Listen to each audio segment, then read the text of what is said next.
Hola gente, muchas gracias porque este grupo está creciendo. Este canal está todos los días subiendo contenido nuevo, por eso es importante que se suscriban. Suscríbanse acá abajo en el botón rojo, activen la campanita y así podemos hacer crecer esta comunidad. El día de hoy tenemos un video buenísimo. Resulta que Rodrigo Prim, prestigioso abogado penalista, escribió una columna en el periódico El Espectador donde evidencia cómo Álvaro Uribe sí fue partícipe de los falsos positivos como comandante en jefe de las Fuerzas Armadas colombianas.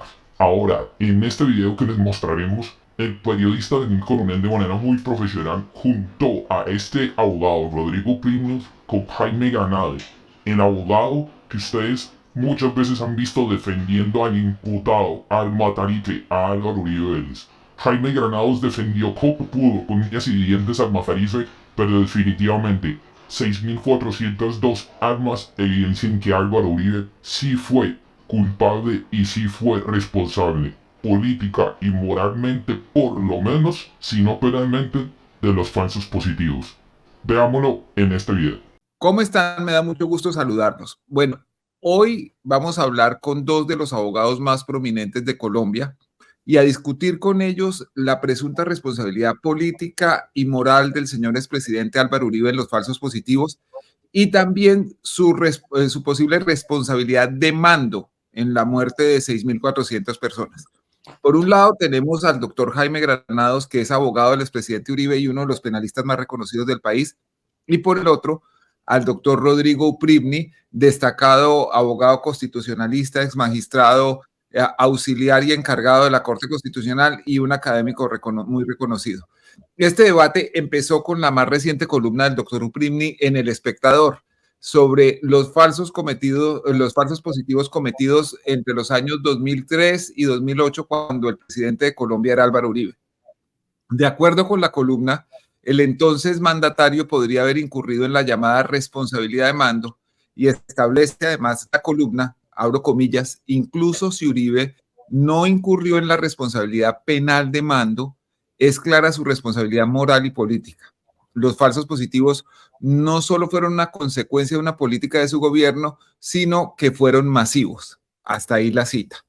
La respuesta del expresidente ha consistido en tachar a Rodrigo Primni como, abro comillas, abogado de Santos de las FARC y contratista de la Comisión de la Verdad. Además ha dicho que, comillas, el señor Uprimni podría ser uno de los responsables morales y políticos del terrorismo por sus posturas, cierra comillas. Estas descalificaciones han sido desmentidas por el doctor Uprimni, así como un comunicado emitido por el abogado Jaime Granados. En cambio, reconoce el abogado Primni que el doctor Granados plantea un punto relevante en ese comunicado cuando cita las decisiones de la Corte Penal Internacional en un caso específico, conocido como al caso del ex vicepresidente del Congo, Jean-Pierre Bemba, que además fue jefe de una milicia armada, digamos, un grupo paramilitar, condenado en primera instancia a 18 años de prisión por crímenes de guerra y crímenes de lesa humanidad por la Corte Penal Internacional y posteriormente absuelto por la Sala de Apelaciones de la misma Corte Penal Internacional, que consideró que no se adecuaba la conducta de él a la que estaba prevista para ser castigada. Saludamos a esta hora a los doctores Upribni y Jaime Granados para hablar del tema. En primer lugar, doctor Granados, ¿por qué considera usted que el estudio de la situación del caso Bemba es relevante para analizar el caso colombiano del expresidente Álvaro Uribe y los llamados falsos positivos? Un saludo para todos, al profesor Uprimi, particularmente en este debate respetuoso y amable sobre un tema de la mayor importancia, sin duda, para el país. El tema de la responsabilidad de mando o de la responsabilidad del superior está básicamente estructurada sobre la responsabilidad del mando militar, incluso policial, y de manera más limitada político. Esta estructura que ha venido construyéndose del derecho internacional consuetudinario y que da paso al derecho penal propiamente dicho internacional, que tiene como antecedentes más notorio el caso de Tomoyuki Yamashita en 1946 en los juicios de Manila, y recientemente con los casos que ha conocido los tribunales ad hoc, tanto el de Yugoslavia, antigua Yugoslavia, como de Ruanda, y sobre todo de la Corte Penal Internacional. En este último, hay que destacar que el único caso, el único precedente que se ha dado en los 31 casos que han sido analizados, que se ha dado en los 31 casos que han sido analizados por esa corte, es el caso de Jean-Pierre Bemba, que aquí se ha anotado. Y en ningún otro caso ha terminado ahí. Se trató en un caso de Yecatón. Posterior, hubo una decisión que finalmente se tomó el 11 de marzo del año 2020, en donde se rechazó la posibilidad que quería la fiscal Fatou Bemba de tratar de también, además de responsabilidad de estructura organizada del artículo 25, traer la responsabilidad del mando, y fue rechazada en la confirmación de cargos por parte de la sala de cuestiones de preliminares en la Cámara número 2. Así que el único precedente es el de Bemba. Y el de Bemba recoge algunas referencias de casos de los otros tribunales, como el caso, por ejemplo, de Pavlev Strugar, entre otros. Importante para resaltar. ¿Pero por qué es significativo? Esencialmente porque fija unas condiciones específicas, particulares y concretas para poder hablar de responsabilidad del mando superior. No puede hacerse generalizaciones, atribuciones genéricas. Fija los requisitos del conocimiento, del deber de actuar, de la omisión de medidas de control preventivas y represivas, y que deben ser analizadas todas en casos concretos con la información disponible y analizando caso a caso las medidas que se tomaron. Y por eso establece unos patrones muy de exigencias conceptuales y probatorias de un alto nivel, que están estructuradas en esa decisión del 8 de junio del 2018, en el caso Bemba, por allá en los párrafos 166 y siguientes, por espacio de unas 9 páginas, es muy detallado en esas exigencias. A mi juicio, esos precedentes hacen claramente establecido que en el caso del señor expresidente Álvaro Uribe Vélez no sea posible que se den esos requisitos de ninguno, incluso. El doctor Uprimni ha analizado también este caso, el caso Bemba, y debe tener un concepto sobre lo que dice el doctor Granados. En su columna decía que sí se cumplían los requisitos a priori para que pudiera existir esa responsabilidad de mando. ¿Cuál es el argumento, doctor Uprimni? Y yo comparto con el doctor Granado la relevancia del caso Bemba. Tiene razón que es el único caso que ha decidido la Corte Penal Internacional basado en la responsabilidad del mando del superior, con base en el artículo 28 del Estatuto de Roma. Yo creo que, digamos, sí tiene precedentes. Puede haber un debate que tanto innova el caso Bemba. Algunos opinan que innova mucho, otros opinamos que ajusta unos requisitos, pero que es más un debate sobre el caso concreto. Y entonces yo estoy de acuerdo en que es relevante este caso, junto con el contenido del artículo 38 y toda la literatura que ha habido sobre responsabilidad del mando. Entonces yo quisiera empezar como clarificando qué es la responsabilidad del mando del superior y por qué es tan importante en el debate de la posible responsabilidad penal del expresidente Uribe y lo que yo creo su clara responsabilidad política y moral. La responsabilidad del mando es esa situación en que un comandante, sea militar o también un comandante político, pero que tiene mando, como un presidente, responde por las atrocidades cometidas por sus subordinados, aunque no les hubiera dado la orden de cometerlas. Si cumplidos ciertos requisitos, se muestra que no ejerció la vigilancia que se debía para, uno, evitar que esos crímenes ocurrieran, si están ocurriendo, pararlos, y en todo caso hacer que los responsables vayan a la justicia. Esa es la idea general, que los responsables vayan a la justicia. Esa es la idea general.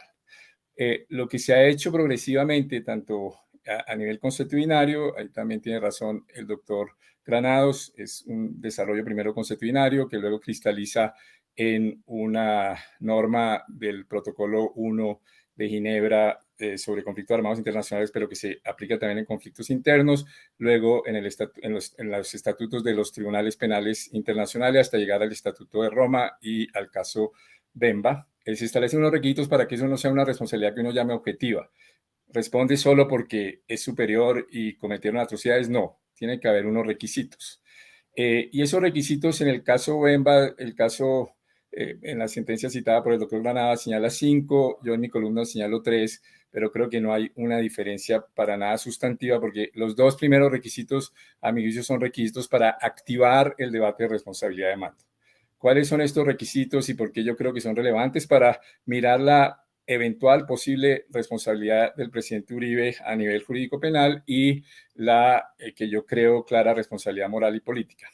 Los dos primeros es que haya habido crímenes competencia de la Corte Penal Internacional y obviamente los falsos positivos lo son. Son ejecuciones extrajudiciales y por eso había, digamos, esa investigación preliminar de la Corte Penal Internacional de la fiscal que tomaba en cuenta los falsos positivos. Segundo, que la persona de la que uno hable tenga mando, porque si no, entonces uno no discutiría el tema. El caso más clásico es el caso del general Yamashita en la Segunda Guerra Mundial, unas atrocidades ocurridas en Filipinas, y entonces se activa la discusión porque ocurrieron esas atrocidades mientras él era comandante en Filipinas, un comandante japonés. Y vienen los requisitos más complejos, que son el requisito de tener mando efectivo. No basta que haya un mando formal, debe mostrarse esta discusión en el caso Bemba, que como el señor Bemba estaba en República Democrática del Congo y sus tropas estaban en República Centroafricana, entonces se decía que había todo un debate si había o no control efectivo de parte de él.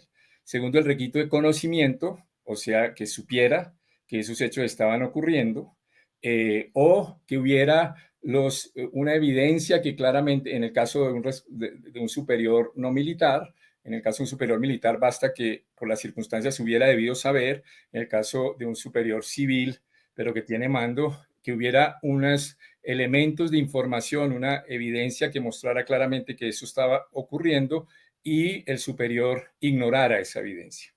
Y el tercero, que es la omisión, que no tomen las medidas preventivas y necesarias y razonables, ya sea para prevenir esos crímenes, para evitar su ocurrencia, para pararlos si están ocurriendo o para sancionarlos.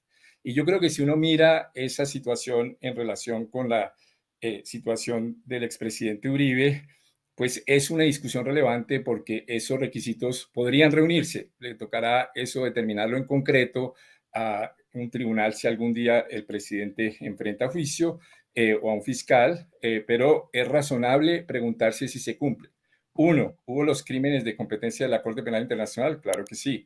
Los falsos positivos, masivos, miles. Segundo, tenía mando, era comandante el expresidente Uribe, sí, era presidente de la República, comandante de las fuerzas militares. Y entonces vienen los tres más complejos.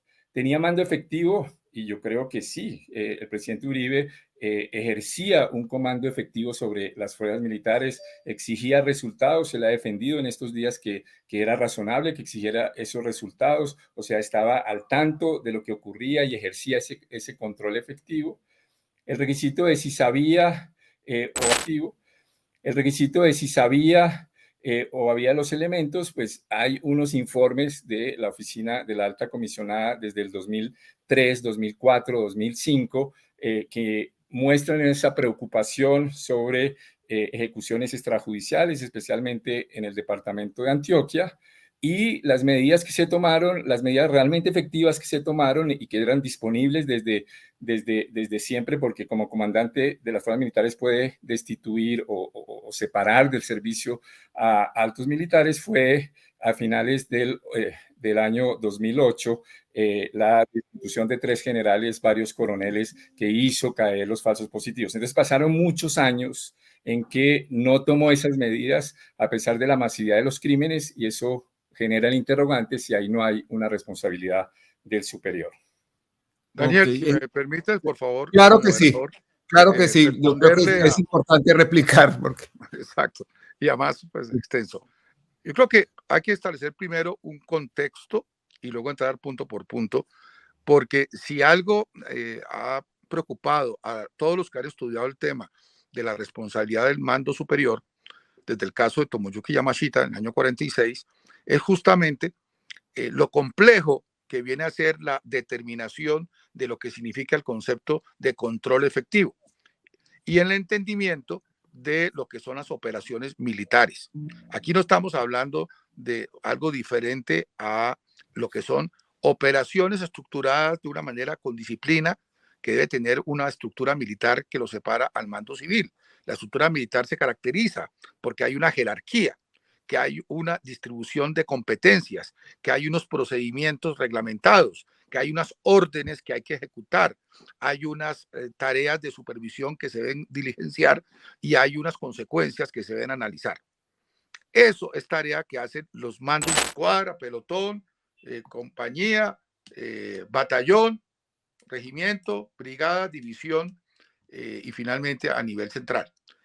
Es imposible, a nadie se le ocurriría que un presidente de un país de 50 millones de habitantes, de más de 1 millón de kilómetros cuadrados, que tiene 500.000 hombres en armas, que realiza un número significativo de operaciones militares, solo superado por Estados Unidos en la guerra que se dio por el terrorismo, por los hechos del 11 de septiembre, solo superado en situaciones de conflicto recientes como lo que está pasando en Ucrania, y no más. Es muy difícil encontrar un conflicto que produzca durante 5 años mayor número de operaciones militares que la que tuvo Colombia en el contexto internacional. Entonces, ningún presidente en ninguna parte del mundo va a estar con la capacidad de hacer seguimiento cada una de las miles de operaciones militares que se desarrollan en el territorio nacional, por más capacidad de trabajo que sin duda la tiene Álvaro Uribe Vélez. No era su rol, no era su función y estaba en capacidad de hacerlo.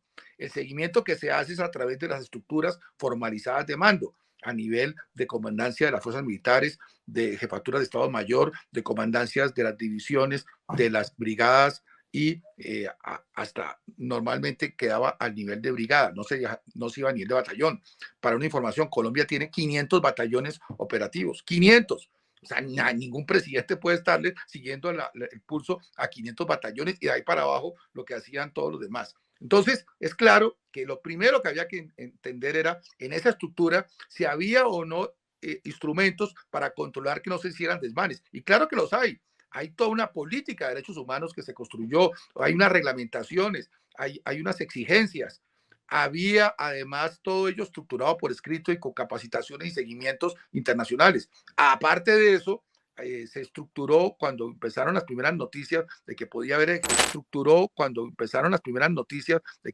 ejecuciones extrajudiciales, que se llevaran todos los levantamientos de cadáveres de operaciones que se dieran, sí, que no se dieran sin presencia de la policía judicial, no de las fuerzas militares, sino civiles, es decir, del CTI, de la fiscalía, que estuviera presente un fiscal, que no estuviera en principio en la jurisdicción penal militar, después se estableció, sino que tratara de tener prevalencia la jurisdicción ordinaria. Y que por eso los propios militares criticaron al presidente Uribe porque estaba acabando con el fuero militar. Y finalmente, una vez que se tomaran todas las investigaciones por las autoridades competentes, aquel que terminara teniendo alguna responsabilidad era separado. Y de hecho, cuando el mando delegado por el presidente, que es el ministro de Defensa, que tuvo varios, pero el más destacado fue Juan Manuel Santos, año 2006 a 2008, donde hubo mayores éxitos operacionales, y él mismo utilizó eso como plataforma en su campaña presidencial exitosa en 2010. Él fue el que le informó al presidente Uribe de unas circunstancias que lo llevaron de manera inmediata, en menos de horas, en la madrugada del día siguiente que le informan eso, en las altas horas de la noche, a ordenar el relevo previa determinación de la Junta de Militares, de generales, de 3 generales, varios coroneles, 100 coroneles mayores, en total 28 oficiales destacados. De hecho, uno de ellos, el que era considerado el más sobresaliente militar de su momento. Entonces, venir a decir que el presidente fue omisivo, pues va en contra de la evidencia. Y eso es justamente lo que precedentes como el caso Bemba dejan de presente, que no se puede generalizar, que no se puede hacer expresiones que tienen más que todo un contenido político y no se aterriza a la realidad concreta, a las acciones concretas. Y en este caso hay que decirlo además, y termino en esta parte, para decir que la Corte Penal Internacional no entró a analizar el tema de los falsos positivos, entendiendo que no existían las condiciones del artículo 17 del Estatuto de Roma, que esta no entra porque la Corte Penal llega de manera subsidiaria, no de manera directa. Y en Colombia, todo el tema de los falsos positivos ha sido objeto de investigaciones exhaustivas de parte de la Fiscalía, ni siquiera la Justicia Penal Militar, incluso algo ahora llegó a la JEP, con toda la controversia que eso pueda generar. Y en el caso, además de Álvaro Uribe Vélez, la competencia por ser presidente le tiene la Comisión de Acusaciones de la Cámara. Pero aún así no se arribaron elementos de prueba, ninguna información que indicara que el presidente tuvo conocimiento de lo que hoy se está empezando a conocer, de que algunos han ido a confesar a la JEP, probablemente motivados para obtener su libertad, de ciertas cosas que hicieron y que no tenía como Álvaro Uribe Vélez ningún presidente antes, durante o después para saberlo y por tanto tomar medidas. Aquí lo importante es la capacidad real y concreta de reaccionar frente a una información probada o al menos plausible de que se estaban cometiendo atrocidades y que no se actuó en el momento que era adecuado. Y eso es lo que hace que sin la menor duda considere que no sean esos requisitos claramente fijados ya en los precedentes internacionales y que en ese sentido para nosotros en Colombia pues es vital manejarlos y evitar caer también en ese facilismo de un juego un poco político, que yo creo que es lo que está tratando. Se quiere confundir el debate jurídico con el debate político y eso es lo que yo pretendo como abogado de Álvaro Uribe Vélez de separar tajantemente. Doctor Uprimi, pues usted ha oído al doctor Granados. Básicamente lo que él plantea es que sería imposible determinar una responsabilidad individual penal del expresidente Uribe y que otra cosa es la discusión política sobre si pudo haber hecho unas cosas mejor o si se demoró en actuar, pero que es distinta a la responsabilidad penal de mando. Después de oírlo, ¿usted qué piensa? Yo creo que hay varios puntos en la exposición del doctor Granados, algunos que comparto y otros que no. Obviamente yo comparto que uno no puede usar la figura de la responsabilidad de mando de superior para establecer responsabilidades objetivas, o sea, sin culpabilidad. Eso es contrario a un derecho penal liberal, a un derecho penal fundado en los derechos humanos. Hay que probar que hubo culpabilidad y esa culpabilidad se estructura con esos tres elementos que he señalado. El que tenga mando efectivo, que tenga conocimiento de elementos para tener conocimiento y los haya ignorado deliberadamente y que haya omitido medidas que hubiera podido tomar. Entonces estoy de acuerdo en que no hay responsabilidad objetiva y entonces no se le puede decir al presidente de ningún estado que porque en una patrulla... Que por ser comandante es culpable. Sí, que en una patrulla se mató a alguien, entonces es culpable. No, en eso estamos de acuerdo. En eso estamos totalmente de acuerdo. ¿En qué tenemos discrepancias? La primera, ¿por qué es que la Corte Penal Internacional frena o cierra lo que llaman la investigación preliminar en el caso colombiano? Y es precisamente por lo que no le gusta al expresidente Uribe y es porque existe la JEP y entonces confía en que la JEP va a esclarecer tanto los crímenes de las FARC y va a haber sanciones como los falsos positivos. En los falsos positivos, la esencia de la investigación que estaba haciendo la investigación preliminar de la Corte Penal Internacional era que solo se había sancionado a bajos rangos y que por la masividad que tenía los falsos positivos, eso ya se sabe con claridad después del informe digamos, incontrovertible, me parece, después del informe del relator de Naciones Unidas sobre ejecuciones extrajudiciales, tomó esas medidas y que eran masivos, entonces que eso debería haber responsabilidad de mandos superiores y la Corte Penal Internacional, la Fiscalía no dice hasta dónde podía llegar, sino eso permitía abrir la discusión. Entonces, esencialmente por el mecanismo de justicia transicional establecida en el acuerdo de paz, que muestra que no es un acuerdo de paz con impunidad, sino que está generando justicia. Entonces, dicho eso, veamos los elementos y veamos cuál es el vínculo entre el debate de responsabilidad penal y responsabilidad política y moral.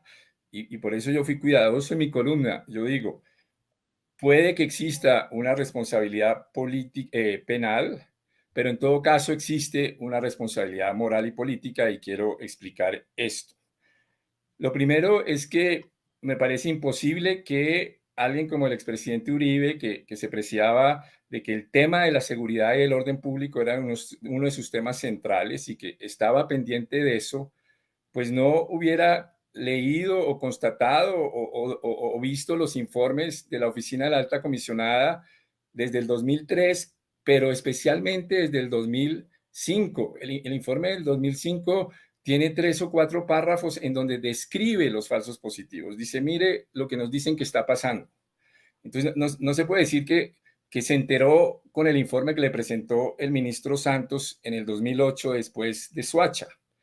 Y si se enteró en el 2008 por los informes del presidente Santos de Soacha y entonces no tiene responsabilidad penal, si ese es el argumento, pues tiene la responsabilidad política y moral. O sea, ¿cómo dejó pasar esos años para que ocurrieran esos falsos positivos y se negara a recibir esa información y cuando se la planteaba dijera, como lo dijo en relación con los muchachos de Soacha, no sería que estarían recogiendo café, no sería que estarían recogiendo café. Entonces, estaba negando esa información. Puede que eso lo exculpe en su responsabilidad penal, por eso yo nunca he dicho que la tiene, sino que parecen reunirse los elementos. Y si no tiene esa responsabilidad penal, debe asumir una responsabilidad moral y política por decir, yo tenía que haber investigado más, yo tenía que haber tomado más en serio lo que dijo la Oficina de la Alta Comisionada y yo tenía que haber tomado antes las medidas y tendría que pedirle disculpas a todas las víctimas que ocurrieron porque no hice eso. Y ahí sería el vínculo entre la responsabilidad penal y la posible responsabilidad penal y la responsabilidad moral y política. Si tiene responsabilidad penal, obviamente tiene también responsabilidad moral y política. Pero si no tiene responsabilidad penal es porque no se enteró, a pesar de lo masivo del fenómeno, y entonces no tomó la diligencia política que él tanto dice que exigía resultados, que estaba muy pendiente de las cosas, entonces no tuvo la diligencia política para prevenir esos crímenes, para pararlos y sancionarlos, y debía tener decirle al país, hombre, ahí me equivoqué, yo debí ser más quisquilloso en eso, que así como pedía resultados militares, debía ser más quisquilloso en decir, bueno, ¿qué es lo que está pasando? En Naciones Unidas nos están diciendo que está ocurriendo eso, ¿qué es lo que está sucediendo? ¿Cómo puede ser eso posible? Y no rechazar todos esos informes como guerra jurídica de las ONGs o como cosas totalmente infundadas. Yo creo que ese es el vínculo entre las dos y es el vínculo que yo hago en mi columna. Ya el debate concreto de si hay o no responsabilidad penal, pues es un debate que si la Cámara, si la Comisión de Acusaciones decide tomarlo, se dará en otros escenarios. Pero ese es el vínculo que había falsos positivos. Los informes de la Oficina de la Alta Comisionada vienen desde el 2003, desde el 2004, 2005, 2006, 2007, 2008, y se debieron tomar medidas antes. Y había la capacidad de tomarlas, como lo demostró al destituir a estos generales. O sea, sí tenía mando efectivo, porque el mando efectivo se mide por la capacidad que tiene el mando superior de tomar las medidas que le permiten prevenir esos crímenes. Doctor Granados, ¿usted qué piensa de la responsabilidad moral? Responder, yo creo que dejando ya establecido, como lo dejé, que no es posible hablar en este caso concreto de ninguna responsabilidad penal. Entonces voy a contestarle, aunque trato de no entrar en el tema político, a la pretendida responsabilidad política que está alegando el doctor Rodrigo Prime. Y hay que tener en cuenta 3 factores rápidamente. El primero, ¿qué información recibió Álvaro Uribe Vélez en esos años 2003 a 2008? Segundo, ¿qué medidas podía tomar sobre la información que había recibido? Y tercero, ¿qué efectivamente hizo? Frente a lo primero, la información que él recibía, que era si hay un presidente que estuvo volcado a la atención de la recuperación del orden público en Colombia ha sido él. Nadie como él antes y nadie como él después. Y él nunca lo ha ocultado. Él ha asumido ese desafío y el país se lo ha reconocido. ¿Qué ha hecho? En esa búsqueda de seguimiento, supervisión, de información, él no podía saber más de lo que le informaban, porque por más de que recorriera todo el país, ahí no aparecía ni una parte, un soldado, un suboficial, no aparecía un oficial, no aparecía un coronel, no aparecía un general diciendo, mire, hemos hecho esto, hicimos pasar como hemos hecho esto, hicimos pasar como blancos legítimos a civiles desarmados, los drogamos, los dejamos inconscientes, les disparamos, los matamos y lo hicimos pasar por guerrilleros o por blancos legítimos. Nadie le dijo a él eso. Entonces, ¿cómo puede un presidente tener conocimiento de que algo ha pasado si nadie se lo informa?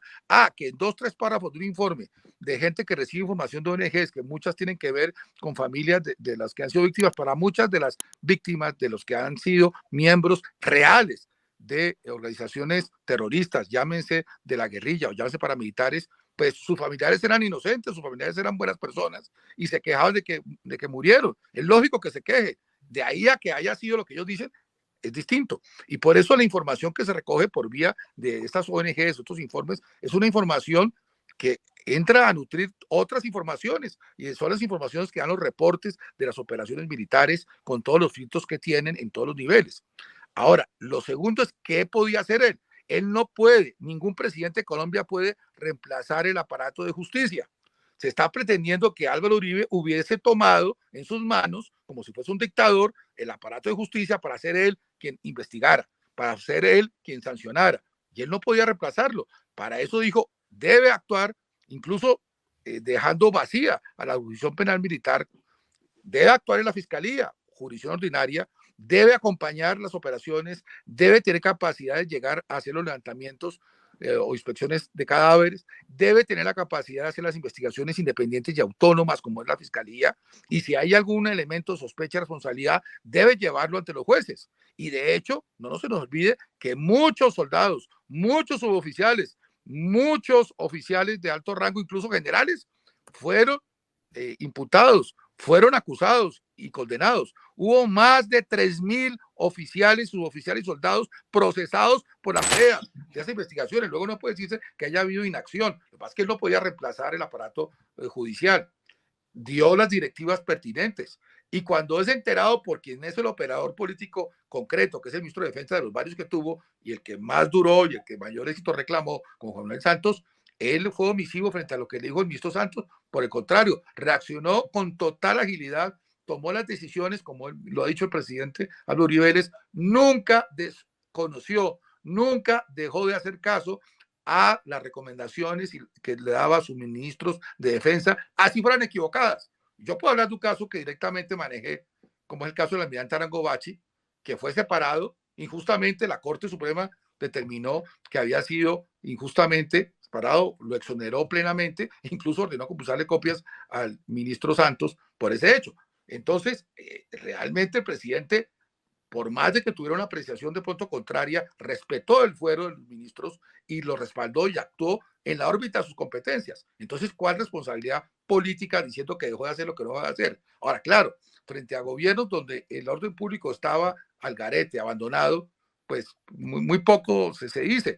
Frente a gobiernos que han dejado y entregado el orden público a que sea sometido a las diferentes formas de fascinerosos que tienen hoy asolados en diferentes momentos de la historia de Colombia, poco se dice. Pero quien sí los enfrenta con las armas de la democracia, con las armas de la Constitución, con el respeto a los derechos humanos, tomando acciones como las tomó él, ahí sí viene a hablarse de responsabilidad política. Me parece muy injusto, muy desacertado, y bueno, ya será la historia la que juzgue estos actos. El tema es que claramente no se trata de hechos aislados, doctor Granados y doctor Uprimni, sino que esto tuvo que ver con la ejecución de una directiva emitida por el gobierno del entonces presidente Álvaro Uribe y firmada por entonces presidente Álvaro Uribe y firmada por uno de sus ministros de defensa, el doctor Camilo Ospina. Esa directiva que establecía estímulos por resultados en bajas pues para muchas personas es la real motivación de los falsos positivos. Entonces, por eso hay quienes piensan que obedece a una política de Estado. Permítame responder de manera directa y clara porque esa interpretación, con todo respeto, es totalmente equivocada. No solo las estadísticas claramente muestran de que se privilegió las desmovilizaciones, las capturas a las bajas, sino que entendamos que las operaciones militares producen resultados operacionales que incluyen bajas. Pensar que estamos hablando de un ejercicio de juegos donde las balas son de goma y que no hay bajas en una operación militar no existe. En ninguna guerra de la historia de la humanidad. Pero, doctor Granados, entonces, ¿qué ocurre? Es algo más allá. Era que había que tener unos resultados operacionales y había que medir los resultados operacionales que incluye todo el objetivo que se pueda medir. Y las bajas se pueden medir, y el que exista bajas no significa que sea reprobable bajo el derecho internacional humanitario. No existe ninguna regla, ni constitucionaria, ni estatutaria, ni jurisprudencial, que prohíba que se dé un reconocimiento, que existan bajas, que se puedan medir las bajas y se den reconocimientos si hay bajas. Eso no está prohibido. Otra cosa es que se simulen, se inflen las bajas llevando a personas y ser ejecutadas extrajudicialmente, que es un atroz crimen, por supuesto un crimen que viola no solamente los estándares de nuestra legislación penal, sino también convencional, puesto que viola el DIH. Incluso puede ser también un crimen de guerra cuando se trata, por ejemplo, incluso de combatientes que se han rendido. Entonces, lo uno no lleva a lo otro. Y me parece que en eso hay un error. Ok, yo intuyo que el doctor Uprimni piensa de una manera distinta sobre esto y que esa directiva realmente no es un ejemplo a seguir, tanto así que a partir de ella nunca más se ha adoptado, por lo menos de manera pública, una instrucción de ese tipo. Doctor Uprimni, ¿usted qué piensa? Varios puntos sobre la directiva y sobre lo que dijo el doctor Granados. Sobre lo que dijo el doctor Granados, no estamos, primero yo creo que los informes de ONGs serias como Human Rights Watch hubieran debido ser tomados seriamente por el gobierno, y desde 2005-2006 alertaban sobre los falsos positivos. Pero los de los que yo estoy hablando no es de una ONG. Estoy hablando de los informes de la Oficina de la Alta Comisionada de Derechos Humanos en Colombia. Y en el informe del año 2006, en la página 29, por ejemplo, pero puedo citar muchos otros, describe los falsos positivos. Dice: en varios casos de ejecución extrajudicial se denunció, estoy leyendo literalmente, la manipulación de la escena del crimen o la obstaculización de la justicia. En algunos casos, los militares vistieron a las víctimas con ropas que las hacían aparecer como integrantes de la guerrilla. En otros, realizaron en el lugar de los hechos diligencias que correspondían a las autoridades judiciales.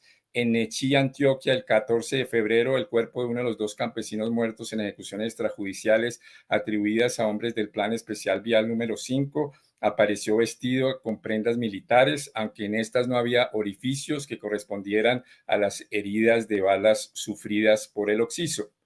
O sea, no estamos hablando de que eran, digamos, cosas aisladas que decían ONGs o víctimas, sino la oficina en Colombia de la Alta Comisionada de Derechos Humanos, que tiene como una de sus funciones precisamente monitorear la situación de derechos humanos, y intentó decirle en el 2003-2004 confidencialmente que había ese temor. Eso lo escribe muy bien el Cristian Salazar en un artículo que está publicado el 2012 en el Journal of Human Rights Practice de la Universidad de Oxford, o sea, una revista muy respetada, en donde describe esos esfuerzos de darle la información al gobierno, y esa información no la tuvo en cuenta el presidente Uribe. Ahí estaba disponible y no la tuvo en cuenta. Entonces, por eso es que yo digo, o una de dos. Pero perdóname, profesor Uprimni. Yo sé, pero esta es una pregunta, y discúlpeme que yo he respetado siempre eso, pero es que aquí se está haciendo una afirmación sin consecuencia. ¿Qué podía hacer el presidente Uribe frente a esa información que no hizo? Lo que podía hacer fue lo que hizo en el 2008. O sea, usted está diciendo que el presidente Uribe no puede desplazar a la justicia penal, ni militar ni ordinaria, y en eso estoy de acuerdo. Pero el presidente Uribe tiene, como todo comandante, tiene la capacidad de decir, mire, yo necesito que se investigue si eso ocurrió, cómo ocurrió, quién lo hizo y que se haga una investigación interna, como se hizo en el 2008 con la Comisión Suárez. Cuando hubo la Comisión Suárez, del general Suárez, eso fue lo que se hizo. Lo mandaron a las brigadas, él fue a las brigadas, averiguó y le dio el informe y dijo, mire, esto es lo que está pasando. Eso se hubiera podido hacer en el 2006 y se hubieran evitado muchísimos falsos positivos. Y eso está en la prerrogativa del presidente de la República de separar del servicio sin motivación a cualquier oficial de la fuerza pública. Él tiene esa facultad. Y la Doctor Uprime, esa función, perdóneme, le digo, sí se cumplió por parte de la Inspección General de las Fuerzas Militares y de cada arma. Esa lo hacía. El caso de Suárez Tocarrucho fue un caso especial, fruto por los sucesos ocurridos en Ocaña, y que el ministro Santos fue quien los denunció por una información extraordinaria que él recibió. O si no, le hubiera sido omisivo 2 años de que estaba en ese momento ejerciendo el mando como ministro de Defensa. Entonces yo creo que no hay que confundir porque pues finalmente se están pasando cosas que no son peras por manzanas, con todo respeto. O sea, yo quisiera saber cuál fue las medidas concretas que se tomaron frente a esas evidencias que estaba dando la Oficina de la Alta Comisionada y no son claras. No, claro. Y precisamente. Hace poco de dejar vacío el foro militar al entregarle todo a la fiscalía. No, en segundo lugar, el ordenarle a las inspecciones de las fuerzas militares que investigaran. Tercero, que se separara cuando había sospechas fundadas y que finalmente actuar cuando hay la información. Es que se hizo lo que se podía hacer. Dejemos que termine el doctor Uprimni su argumento, por favor, doctor Granados. La razón concreta, ahí puede haber debate, pero la razón concreta por la cual el gobierno Uribe acepta que llegue la justicia ordinaria, la fiscalía, primero cuando hay casos de posibles ejecuciones extrajudiciales, tiene que ver no tanto con las denuncias de falsos positivos, o bueno, con otra forma de falsos positivos, que fue el escándalo de Jamundí. El escándalo donde una patrulla del ejército mató a 12 o 10, 12 miembros de la policía. Sí. Y fue 3 semanas después que se dijo, ahí hay una corrupción terrible en el ejército y entonces no se puede permitir que eso lo investigue la justicia penal militar, y entonces se permitió la entrada de la fiscalía, lo cual estuvo muy bien. Eso estuvo muy bien. Pero no, además, doctor Uprimni, perdóneme, lo interrumpo para complementar una cosa. También hubo intento de criminalización de los policías que habían resultado víctimas. Exacto. Antes de la cesación de los policías que habían resultado víctimas. Exacto. Antes de eso, hubo un intento de decir que ellos eran los que estaban aliados con el crimen organizado. Exacto. Entonces ahí fue que se dijo, la justicia penal militar está encubriendo cosas, se necesita que entre la justicia, la fiscalía, lo cual está muy bien, pero no fue una medida tomada por las denuncias de los otros falsos positivos, de esos muchachos que estaban secuestrando para llevarlos y mostrarlos como muertos en combate. El tema de la directiva que estimuló los falsos positivos. Claro que puede haber distintos resultados operacionales, claro, y puede haber condecoraciones, menciones por distintos resultados operacionales, pero en un determinado momento se instauró como consecuencia, en gran medida, de esa directiva presidencial, la política de que el resultado operacional que se esperaba eran muertos en combate, incluso en zonas donde prácticamente ya no había combate. Si uno mira los espacios, si uno hace el mapa de los falsos positivos, no hay muchos falsos positivos en el sur del país, no hay muchos, que era donde había más combates. Pero como se le empezó a pedir resultados operacionales como muertes en combate en zonas donde ya no había tantos combates, se estimuló esa práctica de los falsos positivos y no hubo la supervisión adecuada. Si el presidente Uribe no sabía, tiene una responsabilidad moral y política, y si sabía, tiene una responsabilidad penal, y ese es el vínculo, a mi juicio, entre los dos tipos de responsabilidades. Pues bien, me parece, con todo respeto, muy ligera esa conclusión, y le pongo un ejemplo. Una de las zonas que más se ha discutido el tema de los falsos positivos es Ocaña y la otra son las zonas del Casanare, Arauca y el Meta. Claro que eran lugares de orden público difíciles, donde sí había resultados operacionales y lo que había era exigencias de pocas tareas de copamiento, se producen bajas, que hubiesen existido casos que causa dolor que un militar haya deshonrado, en primer lugar, a él mismo, al arma, a la república, a sus compañeros, a sus superiores, y causado unas víctimas inocentes en esos mal llamados falsos positivos, ejecuciones extrajudiciales, causa todo el horror y repudio y tiene que actuar la justicia. Pero en modo alguno puede decirse que porque se exijan resultados operacionales iba a conducir como una relación de causalidad a ese tipo de conductas. Para nada. Sería tanto como decir, porque un general en la Segunda Guerra Mundial exigía resultados como el general George S. Patton, por ejemplo, para hablar de uno más famoso, o Douglas MacArthur o cualquiera, es porque ya cualquier muerte en combate era simplemente una forma de enmascarar una ejecución extrajudicial. Eso no es posible. Eso va en contra de la doctrina y de las historias militares. Y Colombia en eso lo que tiene que decir es que aquí hubo una serie de personas que deshonraron su función y que por eso tienen que responder ante la justicia. Ahora, también ha ocurrido que en aras de lograr obtener la libertad, algunos de ellos, después de llevar muchos años, 5, 6, 7, 8, 10, 12 años privados de la libertad, a través de la JEP lograron un incentivo siempre y cuando dispararan hacia arriba, es decir, señalaran a superiores.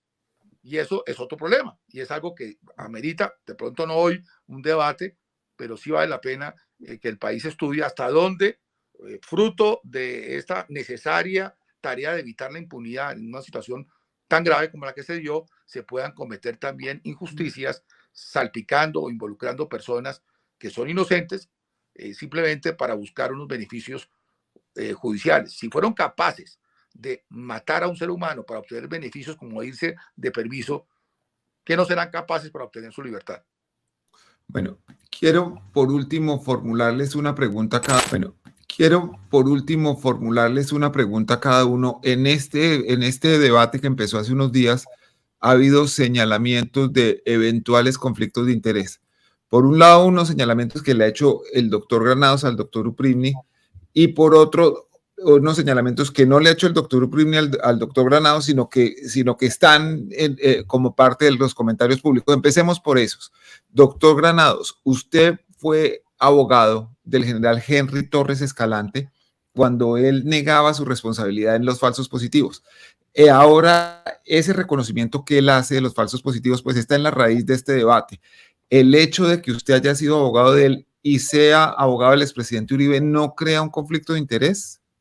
No, y voy a explicar por qué. En primer lugar, porque no es un tema que esté reservado, sino que es público. En ambos casos, el del presidente Álvaro Uribe Vélez como del general Torres Escalante, mi defensa fue pública. No fue una defensa clandestina o escondidas o que nadie supiera.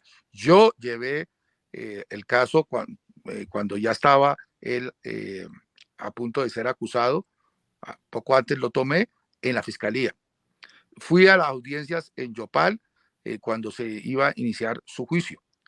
Y fui quien le recomendé que fuera a la JEP y fue el primer general de la República que fue a la JEP.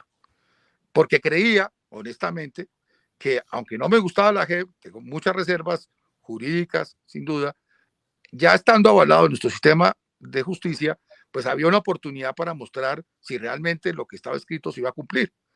Otra historia fue lo que pasó. Y el general tomó una decisión en la que yo no estuve de acuerdo, en la que por consecuencia renuncié a su defensa de común acuerdo con él, con todo el aprecio personal que le he tenido, y desde ese momento me marginé totalmente su defensa. Todo eso públicamente. Lo que él haya hecho después, el equipo de defensa, que no lo conozco.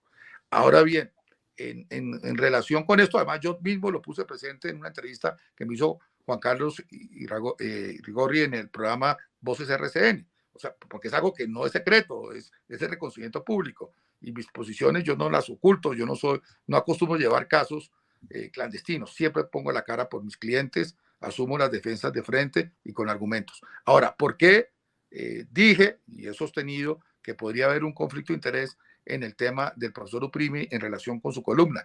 No porque él no pueda opinar, porque pues para eso es columnista, para eso es profesor, para algo está la libertad de expresión. Jamás diría que él no puede opinar, nunca. Y creo que hemos tenido más de un debate en el pasado. Lo que digo es que debió haberse informado en su columna, que tiene miles de lectores en un diario tan importante como El Espectador, que de Justicia, organización en la que él fundó, fue su primer director y sigue siendo investigador senior, tiene una serie de trabajos para la JEP, especialmente para la Comisión de la Verdad, contratados por alguien, pagados por alguien que yo no sé, pero la mayor parte de los informes, me dirá el profesor Privi si estoy equivocado, pero creo que son entre 18 a 23 informes hechos para por ejemplo, para la Comisión de la Verdad, trabajos de fondo, cuyo ya valor se discutirá en otro momento, y que hacen que se fijen unas posiciones en una institución como la Comisión de la Verdad y como también lo es la JEP, que ha sido públicamente desde sus orígenes controvertida por Álvaro Uribe Vélez. Entonces yo creo que el lector de una columna del profesor Uprime merecía saber que la de Justicia, para la que él está tan vinculado, tiene ese vínculo con la Comisión de la Verdad y con la JEP. Pero, Punto, no más, no doctor, estoy que no opinara, Granados, simplemente que se pusiera de presente. yo veo que hay una variación entre lo que usted dijo en su comunicado y lo que está diciendo ahora. Es una forma, pues entenderá usted ahora dice contratado por no sé quién, pero en su comunicado dice contratista de la Comisión de la Verdad. ¿Quién? Pero en su comunicado dice contratista de la Comisión de la Verdad. Contratista de la Comisión de la Verdad en cuanto que fue contratado, o sea, no aparece la ONG de Justicia en paracaídas trabajando por la Comisión de la Verdad. Aquí el tema es ¿quién lo paga? Yo no sé quién lo paga. Yo nunca dije ahí que fuera pagado por la Comisión de la Verdad. No, lo leo textualmente.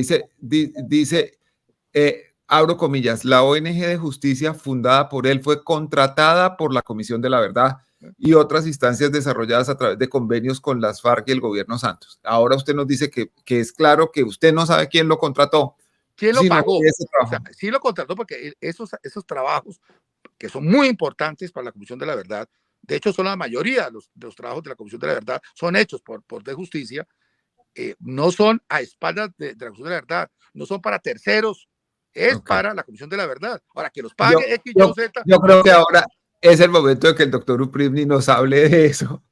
No, digamos, yo creo que sí ha habido una variación de lo que dice el doctor Granados, porque en una me dice columnista contratista, como para sugerir que es porque yo opino, porque la sugerencia es que yo opino para favorecerme de ciertos contratos. Esa es como la idea del columnista contratista, y ahí sí habría un conflicto de interés. Si yo estoy defendiendo en la opinión pública algo para obtener un contrato o porque es expresión de un contrato, sí, ahí hay un conflicto de interés. Pero ya aclaró que no es eso, que el problema es que de Justicia hubiera hecho informes a la Comisión de la Verdad, hubiera hecho insumos a la Comisión de la Verdad. Eso es de público conocimiento, que también yo fui del Consejo Asesor de la Comisión de la Verdad, que era una actividad honorem, o sea, no pagada.